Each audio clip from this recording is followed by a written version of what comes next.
Hello everyone, welcome to nursing chronicles YouTube channel. आज की इस वीडियो में हम upcoming RRB and NORCET exam के लिए गोल्डन की पॉइंट्स को देखेंगे, जो कि आपके एग्जाम पॉइंट ऑफ व्यू के तौर पे काफी हेल्पफुल रहेंगे। सबसे फर्स्ट हम बात करेंगे foot drop caused by damage to common peroneal nerve. Foot drop के अंदर क्या होता है, जो पर्सन है वो पैर को ऊपर नहीं उठा पाता है और इसका जो कॉज है वो ज्यादा डैमेज टू पेरोनियल नर्व की वजह से यह कंडीशन डेवलप होती है। सेकेंड पॉइंट रहेगा हमारा the duct of Silvius, also called the cerebral aqueduct. Duct of Silvius का दूसरा नाम होता है सेरेब्रल एक्विडक्ट और यह कहाँ से पर प्रेजेंट होती है? ब्रेन के अंदर प्रेजेंट होती है, थर्ड और फोर्थ वेंट्रिकल के बीच में। थर्ड पॉइंट रहेगा हमारा सर्टोली सेल। सर्टोली सेल्स जो होती है वो सपोर्ट सेल्स होती है in the seminiferous tubules of the testis. Testis के अंदर जो सेमिनिफेरस ट्यूब्यूल्स होती है वहां पर सपोर्ट सेल्स की तरह यह काम करती है। यह क्या करती है? सपोर्ट के साथ साथ नरिशमेंट भी प्रोवाइड करती है। फोर्थ पॉइंट रहेगा हमारा कुफर सेल। कुफर सेल्स जो होती है स्पेशलाइज्ड मैक्रोफेजेस है, जो कि लोकेटेड होती है लीवर के अंदर। नेक्स्ट पॉइंट रहेगा हमारा goblet cells. Goblet cells found in the respiratory and intestinal tract, they produces mucus. इस पॉइंट के अंदर दो चीजें कवर हो रही है। सबसे पहले गॉबलेट सेल्स जो होती है वो कहाँ पर पाई जाती है? एक तो होता है रेस्पिरेटरी ट्रैक्ट और दूसरा होता है इंटेस्टाइनल ट्रैक्ट। इन दोनों ट्रैक्ट के अंदर प्रेजेंट हो सकती है। अब बात आती है कि इसका काम क्या है, तो गॉबलेट सेल्स जो होती है वो म्यूकस का प्रोड्यूस करती है। चलिए बढ़ते हैं नेक्स्ट पॉइंट की तरफ। नेक्स्ट है हमारा सी सेल्स। सी सेल्स जो होती है उसे आप पैरा फॉलिकुलर सेल्स भी कहते हैं। अब हम ये देखेंगे कि यह सी सेल्स कहाँ पर पाई जाती है? Found in the thyroid gland. Thyroid gland के अंदर पाई जाती है।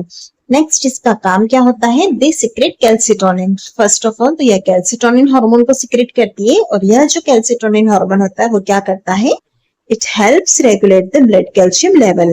ब्लड कैल्शियम लेवल को रेगुलेट करने में हेल्प करता है। नेक्स्ट पॉइंट रहेगा हमारा Leydig cell. Interstitial cells in the testis जो होती है वो लेडिंग सेल्स होती है और उसका काम क्या होता है? आफ्टर प्यूबर्टी टेस्टोस्टेरोन हार्मोन को सिक्रेट करना। नेक्स्ट पॉइंट रहेगा हमारा श्वान सेल। श्वान सेल जो होती है उसका काम क्या होता है? माइलिन चिप को बनाना around the peripheral nerve fibres. Next point है हमारा हावेर्शियन कैनाल।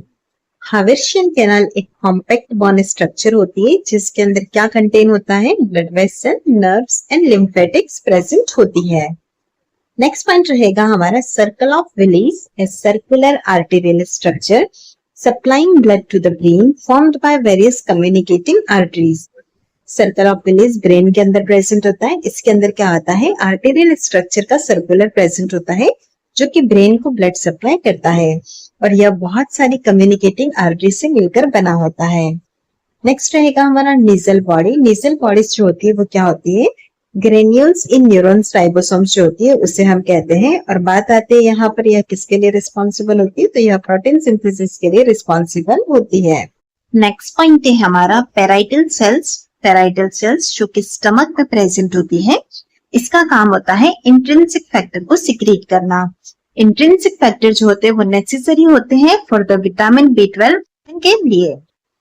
नेक्स्ट पॉइंट रहेगा हमारा delta sales produces somatostatin hormone. Delta sales जो होती है वो प्रेजेंट होती है पैनक्रियाज में और यह सिक्रेट करती है सोमेटोस्टेटिन हार्मोन को। नेक्स्ट आएगा हमारा स्फिंक्टर ऑफ ओडी। यह कंट्रोल करता है the release of bile and pancreatic juice into the duodenum. Duodenum के अंदर पाइल और पैनक्रियाटिक जूस जो होता है उसके रिलीज को कंट्रोल करने का काम कौन करता है? Sphincter of OD. नेक्स्ट रहेगा हमारा हेपेटोपैनक्रियाटिक एम्पुला। इसका दूसरा नाम क्या होता है? It is also known as ampulla of Vater. Next point है हमारा berry aneurysm, a localized dilation of brain arteries specially in the circle of Willis में lead to haemorrhage. Berry aneurysm हम किसे कहते हैं?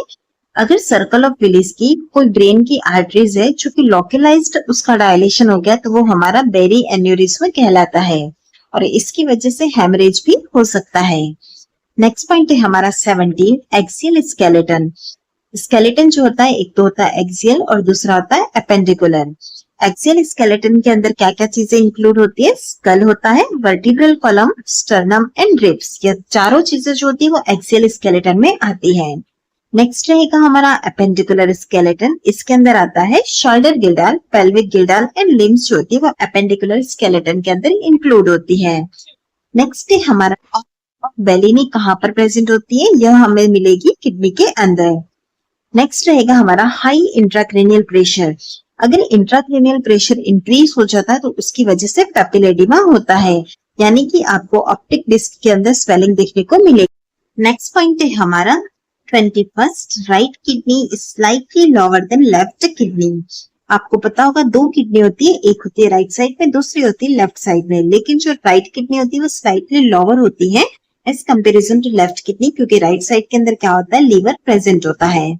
नेक्स्ट रहेगा पॉइंट हमारा eyeball shape is maintain by intraocular fluid. Eyeball का जो शेप होता है वो मेंटेन करता है इंट्राओक्यूलर फ्लूइड, और इंट्राओक्यूलर फ्लूइड के अंदर कौन सी चीजें आती है, एक होता है एक्वस ट्यूमर और दूसरा होता है विट्रस ट्यूमर।